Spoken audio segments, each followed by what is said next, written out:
اعوذ باللہ من الشیطان الرجیم بسم اللہ الرحمن الرحیم لا اکراہ فی الدین قد تبین الرشد من الغی فمن یکفر بالطاغوت ویؤمن باللہ فقد استمسک بالعروة الوثقى لا انفصام لها واللہ سمیع علیم۔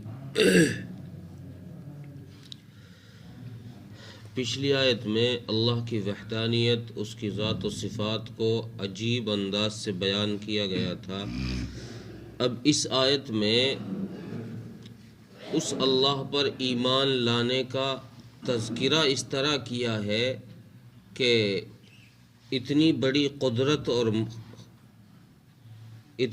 قدرت کے مالک اور ساری کائنات پر حکومت کرنے والے رب ذوالجلال پر ایمان لانا، یہ انسان کو اپنی خوشی سے ہی اس کو کرنا چاہیے، نہ کہ زبردستی، اور زبردستی اس میں ہے بھی نہیں۔ دین کے اندر زبردستی نہیں ہے بلکہ خوشی ہے۔ اگر دل چاہ رہا ہے تو ایمان قبول کر لے، دل نہیں چاہ رہا تو نہ کرے۔ لا اکراہ فی الدین میں یہی بات ارشاد فرمائی، اور اس آیت کا شان نزول تفسیر مظہری نے لکھا ہے کہ مدینہ منورہ میں بنو قریظہ کے جو یہودی تھے، ان کو جب جلا وطن کیا گیا تو ان کے ساتھ ایک واقعہ پیش آیا۔ واقعہ یہ آیا کہ مدینے کی عورتیں، ایک واقعہ تو تفسیر مظہری نے یہ لکھا ہے کہ مدینے کی عورتیں جن کے بچے زندہ نہیں رہتے تھے، پیدا ہونے کے بعد جلدی مر جاتے تھے، بہت ساری عورتوں کے ساتھ ایسا واقعہ ہوتا ہے، تو یہ عورتیں یہ منت مانتی تھی کہ اگر میرا بچہ زندہ رہا تو میں اپنے بچے کو یہودی بناؤں گی۔ چنانچہ اس طرح جن عورتوں کے بچے جی جاتے وہ اپنے بچوں کو یہودیوں کے قبیلے میں کر جاتی، یہودی علماء کے پاس، اور وہ ان کو یہودی بنا دیتے۔ ایک روایت تفسیر مظہری نے یہ نقل کی ہے کہ مدینے کے جو انصار لوگ تھے یہ اپنے بچوں کو دودھ پلانے کے لیے یہودیوں کے پاس چھوڑ جایا کرتے تھے۔ بہرحال واقعہ چاہے جو ہو، جب رسول اللہ صلی اللہ علیہ وسلم مدینہ منورہ تشریف لائے تو چونکہ ان یہودیوں کی بدماشی رکی نہیں، یہ اپنی بدماشی پر قائم رہے۔ جب ان کو مدینہ منورہ سے جلا وطن کیا گیا، مدینہ منورہ سے ضلع وطن کیا گیا، ان کو نکالا گیا، تو پھر جو بچے ان کے یہاں تھے، خواہ انہوں نے دودھ پیا ہو یا وہ بچے جو ماؤں نے نظر اور منت کی وجہ سے ان کے یہاں چھوڑ دیے ہوں یہودی بننے کے لیے، ان بچوں کے اوپر آپس میں جھگڑا ہو گیا، مدینے کے انصار کا اور ان یہودیوں کا۔ یہ کہنے لگے کہ نہیں، یہ بچے ہمارے چونکہ یہودی ہو چکے ہیں، یا تو ہم نے ان کو دودھ پلایا اس وجہ سے، یا پھر ان کو بچپنے میں ہی ہمیں دے دیا گیا ہے، ہم نے ان کی پرورش کی ہے اس وجہ سے۔ اور مدینے کے انصار کہنے لگے کہ نہیں بھائی، یہ بچے ہمارے ہیں، ہم نے تمہیں لے جانے کے لیے تھوڑی دیے کہ تم یہاں سے ہمارے بچوں کو لے کر ہی چلے جاؤ۔ چنانچہ اس پر یہ آیت کریمہ نازل ہوئی، اور جب یہ بات رسول اللہ صلی اللہ علیہ وسلم کے پاس پہنچی کہ اس طرح سے اس بات میں جھگڑا ہو رہا ہے، تو اللہ تبارک و تعالی نے حضرت محمد مصطفیٰ صلی اللہ علیہ وسلم پر یہ آیت کریمہ نازل فرمائی اور اعلان فرمایا کہ آپ ان مدینے کے انصار سے کہہ دیجئے کہ ان بچوں کو ان کے حال پر چھوڑ دے، اگر ان کا جی چاہے تو اسلام میں آ جائے، اور اگر جی نہیں چاہتا ان کا تو ان کو جانے دیں، ان کے ساتھ زبردستی نہ کریں۔ اور چونکہ زبردستی اکراہ جو ہوتا ہے وہ اکراہ کے معنی ہوتے ہیں کہ کوئی انسان کسی چیز کو پسند نہ کرے اور ہم اس کو اس کام کے کرنے پر مجبور کریں، اس کا نام ہوتا ہے اکراہ۔ مجھے یہ کھانا کھانے کو جی نہیں چاہ رہا، لیکن اب مجھے کوئی پریشر ڈال رہا ہے، مجھے کوئی مجبور کر رہا ہے کہ نہیں نہیں بھائی کھانا پڑے گا، تو اس کا نام ہے اکراہ۔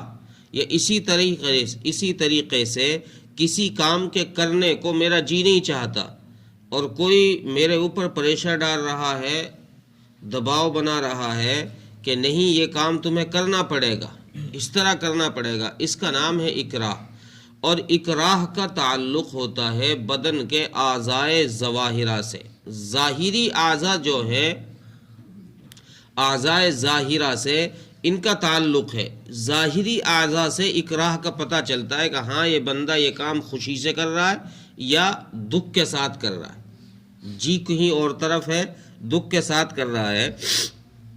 بعض دفعہ انسان جس کام کو کرنا چاہتا ہے نا، اس کام کو وہ بڑی خوشی کے ساتھ جلدی کر جاتا ہے کہ ہاں بھئی یہ کام مجھے کرنا ہے۔ بعض دفعہ انسان کا جی نہیں چاہتا وہ کام، تو پھر اس کے ہاتھ پیر ایسے چلتے ہیں کہ یار جی تو چاہ نہیں رہا، لیکن کیا کرے، کرنا پڑ رہا ہے۔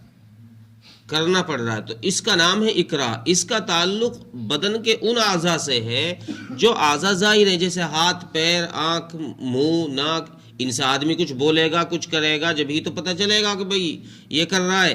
لیکن ایمان ایسی چیز ہے کہ اس کا تعلق اعضائے ظاہرہ سے ہے ہی نہیں، اس کا تعلق تو دل کے ساتھ ہے، اور دل کے ساتھ اکراہ ہو ہی نہیں سکتا۔ دل کے ساتھ اکراہ زبردستی ہو ہی نہیں سکتی۔ دل کے ساتھ، دل تو اسی بات کو قبول کرے گا جس بات کو یہ پسند کرتا ہوگا، جس بات کو دل چاہتا ہوگا یہ اسی بات کو پسند کرے گا، اسی چیز کو اختیار کرے گا، ورنہ اس کے نہ چاہتے ہوئے ہم زبردستی کسی چیز کو اس میں نہیں بٹھا سکتے۔ ہم کسی آدمی کو ہم زبردستی مسجد میں لے آئیں باہر سے، اس کو مار کوٹ کے پریشر سے مسجد میں لا کے بٹھا دے اسے، اب اس کو ہم زبردستی نماز پڑھا رہے ہیں، لیکن اس کے دل کے اندر وہ کیفیت ہی نہیں ہے جس سے نماز قبول ہوگی، وہ چیز ہی نہیں ہے جس سے نماز قبول ہوگی، وہ اس کے خیالات کہیں اور جگہ ہیں، وہ سوچ کچھ اور رہا ہے اور اس نے نیت کچھ اور کی ہے، اور ہم اس کو زبردستی کروا رہے ہیں۔ تو اسلام اس کی اجازت نہیں دیتا کہ تم کسی کو زبردستی ایمان میں لے کر آؤ۔ ہاں اگر کسی کا دل چاہ رہا ہے، وہ اتنی بڑی کائنات کو دیکھ کر اس رب پر ایمان لانا چاہتا ہے، اس کی قدرت کا اقرار کرنا چاہتا ہے، تو وہ اپنی خوشی سے اقرار کرے۔ یہاں پر یہ تو شان نزول بتایا گیا، یہاں پر ایک اعتراض بھی ذکر کیا ہے معارف القرآن کے اندر مفتی شفیع صاحب نے۔ اعتراض کیا ہے کہ دوسرے لوگ مسلمانوں پر یہ اعتراض کرتے ہیں کہ بھئی ویسے تو مسلمان کہتے ہیں کہ دین کے اندر اکراہ نہیں ہے، زبردستی نہیں ہے، اور دوسری طرف پھر یہ مسلمان جہاد کا بھی حکم دیتے ہیں، قتال کا بھی حکم دیتے ہیں۔ اسلام جہاد اور قتال کا حکم دیتا ہے، تو یہ تو بات مخالف ہو گئی، پھر اکراہ کیوں نہیں ہے؟ اکراہ تو ہے، جب زبردستی کسی کو تم مارو گے قتل کرو گے تو پھر اسی کو تو اکراہ کہتے ہیں کہ زبردستی تم اس کو اپنی طرف لے کر آنا۔ اس کا جواب یہ ہے کہ اصل میں جہاد اور قتال جو ہے، یہاں بھی مفسرین نے یہی جواب دیا ہے کہ چونکہ ایمان کا تعلق دل کے ساتھ ہے اور اکراہ کسی کے ساتھ بدن کے ظاہری اعضاء کے ساتھ ہی کیا جا سکتا ہے، دل کے ساتھ نہیں کیا جا سکتا۔ تم مار کر قتل کرنے کی دھمکی دے کر تلوار کی نوک پر اس سے کوئی بات منوا تو لوگے، لیکن دل میں تھوڑی بیٹھے گی وہ بات، وہ اپنے ہاتھ سے کر لے گا، زبان سے بول دے گا، اتنا ہی تو ہو سکتا ہے۔ دل کے اندر اکراہ سے، اس تلوار کی نوک سے بات نہیں بیٹھ سکتی۔ اور تیسری چیز یہ فرمائی کہ دیکھو جہاد جو ہے وہ دین قبول کروانے کے لیے یا دین کو پھیلانے کے لیے نہیں ہے، جہاد دین کو پھیلانے کے لیے نہیں ہے، اسلام کو پھیلانے کے لیے نہیں ہے، جہاد تو دفاع فساد کے لیے ہے۔ جہاد دفاع فساد کے لیے ہے. اگر جہاد اسلام پھیلانے کے لیے ہوتا تو پھر اسلام یہ قانون کیوں بناتا کہ جو لوگ تمہارے پاس ذمی غیر مسلم تمہارے ملک میں رہیں، اسلامی ملک میں رہیں، تو ان کو جزیہ دے کر اپنی ذمہ داری پہ اپنے ملک میں رکھو. پھر اسلام یہ قانون کیوں بناتا؟ اگر تلوار کی نوک پہ ہی اسلام پھیلانے کا حکم دیتا، شریعت کے اندر اس چیز کا حکم دیا جاتا، تو پھر ذمی لوگوں کو اپنے ملک میں رکھ کر ان کو اپنی ذمہ داری میں اپنی پناہ میں رکھ کر صرف ان سے جزیہ لینا، ٹیکس لینا، اس وجہ سے ان کو اپنے پاس رکھنا، پھر اسلام اس کی اجازت قطعا نہیں دیتا. اور اگر پھر اسلام تلوار کی نوک پر ہی پھیلتا تو پھر اسلام جہاد کے میدان میں بوڑھوں کو، بچوں کو، عورتوں کو، اپاہجوں کو، نابیناؤں کو اور ان لوگوں کو جو ذمی ہو چکے ہیں، اسلامی ملک میں رہ رہے ہیں اور انہوں نے اسلام کے حاکم سے معاہدہ کر لیا ہے کہ ہم آپ کو جزیہ دیں گے، ہم آپ کے خلاف نہیں کریں گے، تو ان سارے لوگوں کو، اور بھی قسم کے لوگ ہیں، ان سارے لوگوں کو اسلام نے قتل کرنے کی اجازت نہیں دی ہے. عین جہاد کے وقت بھی جب لڑائی زور شور پر ہو، اسلام اور ہمارے نبی حضرت محمد صلی اللہ علیہ وسلم نے جو شریعت لا کر دی ہے، اس میں یہ بتایا گیا ہے کہ اگر تمہاری تلوار کے وار پر کوئی بچہ آ جائے تو اپنی تلوار کا وار روک دو، کوئی بوڑھا آ جائے تو اپنی تلوار کا وار روک دو، کوئی عورت آ جائے تو اپنی تلوار کا وار روک دو، کوئی نابینا آ جائے تو اپنی تلوار روک لو، اور اسی طریقے سے کوئی معذور یا ذمی آ جائے تو اپنی تلوار کا وار روک لو، اس پر تلوار نہ چلاؤ. کیوں؟ اگر اسلام پھیلانا ہی ہوتا تو پھر ان کو معاف کرنے کی اجازت اسلام کیوں دیتا؟ پھر تو ان کو بھی قتل کیا جاتا، ان کو بھی ڈنڈے کے زور پر اسلام میں داخل کیا جاتا. ان کو معاف کیا جا رہا ہے تو پتہ یہ چل رہا ہے کہ اسلام پھیلانے کے لیے جہاد نہیں کیا جا رہا، بلکہ دفاع فساد کے لیے. قرآن کریم میں اللہ نے فرمایا وَلَا يُفْسِدُوا فِي الْأَرْضِ إِنَّ اللَّهَ لَا يُحِبُّ الْمُفْسِدِينَ، کہ اللہ تبارک و تعالی فساد کرنے والوں کو پسند نہیں فرماتے. وَيَسْعَوْنَ فِي الْأَرْضِ فَسَادًا وَاللَّهُ لَا يُحِبُّ الْمُفْسِدِينَ. یہ کافر جو ہیں، یہ مشرک جو ہیں، یہ زمین میں فساد مچانے کی کوشش کرتے ہیں، فساد مچاتے ہیں، اور اللہ تبارک و تعالی فساد مچانے کو پسند نہیں فرماتا. اس لیے ان کے فساد کو دفع کرنے کے لیے، ان کے فساد کو روکنے کے لیے اسلام نے جہاد کا حکم دیا. اور اسی لیے اس فساد میں ان فسادیوں کو قتل کرنا اسلام کی نظر میں ایسا ہے جیسے موذی جانوروں کا قتل کرنا، جیسے سانپ، بچھو، کاٹنے والا کتا، ان جانوروں کا قتل کرنا جیسے جائز ہے، اور اس میں کوئی حرج نہیں ہے، کوئی گناہ نہیں ہے، چونکہ یہ موذی جانور ہے، تکلیف دینے والے ہیں. اسی لیے اسلام نے فسادی لوگوں کو ان کے برابر قرار دیا ہے کہ یہ بھی موذی ہیں، یہ بھی تکلیف پہنچانے والے ہیں، زمین میں فساد پہنچانے والے ہیں، فساد مچانے والے ہیں. اس لیے ان کو قتل کیا جائے، ان کو مارا جائے. تو جہاد اسلام کو پھیلانے کے لیے نہیں ہے، اسلام کی تبلیغ کے لیے نہیں ہے.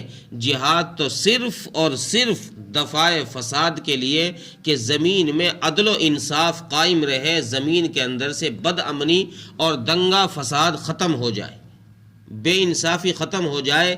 اس کے لیے شریعت نے جہاد کا اور قتال کا حکم دیا. اب یہاں آگے اس آیت میں فرمایا کہ زبردستی کیوں نہیں ہے؟ فرما رہے ہیں کہ زبردستی اس لیے نہیں ہے کہ دلائل کے ذریعے سے اسلام کی حقانیت واضح ہو چکی ہے. اسلام اب کوئی چھپی ہوئی چیز نہیں رہ گئی.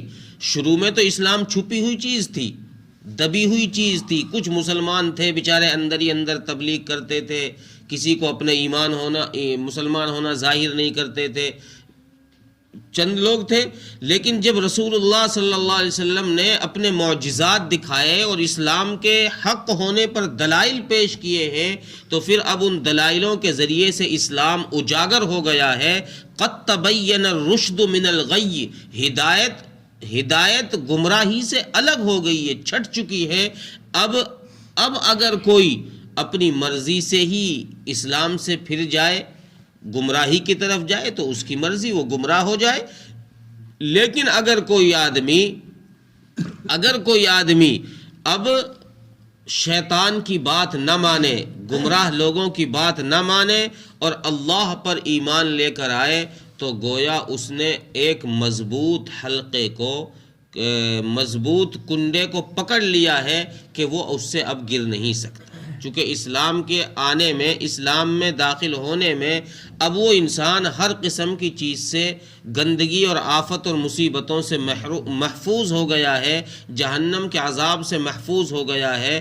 تو اس محفوظ ہونے کو تشبیہ دی ہے کہ کوئی انسان گر رہا ہو اور اس کے ہاتھ میں ایک مضبوط رسی دے دی جائے، تو جیسے وہ اس رسی کے ذریعے سے اپنے آپ کو گرنے سے بچا لے گا، اسی طریقے سے اسلام میں آنا اپنے آپ کو جہنم کے گڑھے میں جانے سے بچا لے گا۔ اور وہ رسی ایسی ہے، اسلام ایسی رسی ہے کہ لن فصام لہا، جس میں یہ گنجائش نہیں ہے کہ یار زیادہ وزن ہو گیا ٹوٹ نہ جائے، کہ یہ ٹوٹے گی نہیں، ٹوٹنے والی رسی نہیں ہے۔ تم اگر خود پھسل جاؤ، خود ہی چھوڑ دو ہاتھ سے، خود ہی اسلام سے نکل جاؤ تو الگ بات ہے، اسلام تمہیں دھکا نہیں مارے گا، اسلام تمہیں دھوکہ نہیں دے گا۔ اسلام ایسی رسی نہیں ہے کہ وہ ٹوٹ جائے اور تمہیں بیچ میں ہی چھوڑ کے چلا جائے۔ واللہ سمیع علیم، اور اللہ تبارک و تعالی سننے والے بھی ہیں۔ جو تم سرگوشیاں کرتے ہو، تمہاری زبان کے جو کرتوت ہوتے ہیں، تم کس نیت سے اسلام میں آ رہے ہو، کیا کہہ رہے ہو، کیا کر رہے ہو، نیت کیا ہے، اللہ تعالیٰ سننے والے بھی ہیں تمہاری باتوں کو، اور اللہ تعالیٰ تمہاری نیتوں کو جاننے والے بھی۔ ترجمہ دیکھیں، لا اکراہ فی الدین، دین میں زبردستی نہیں ہے، قد تبین الرشد من الغی، تحقیق کے ہدایت گمراہی سے الگ ہو چکی ہے۔ فمن یکفر بالطاغوت، پس جو شخص شیطان کی پیروی نہ کرے، جو شخص شیطان کی پیروی نہ کرے، کفر کی طرف بلانے والوں کی بات نہ مانے۔ یہاں شیطان سے مراد انسان بھی ہے اور ویسا شیطان بھی ہے، سب مراد ہیں جو کفر کی طرف بلائیں۔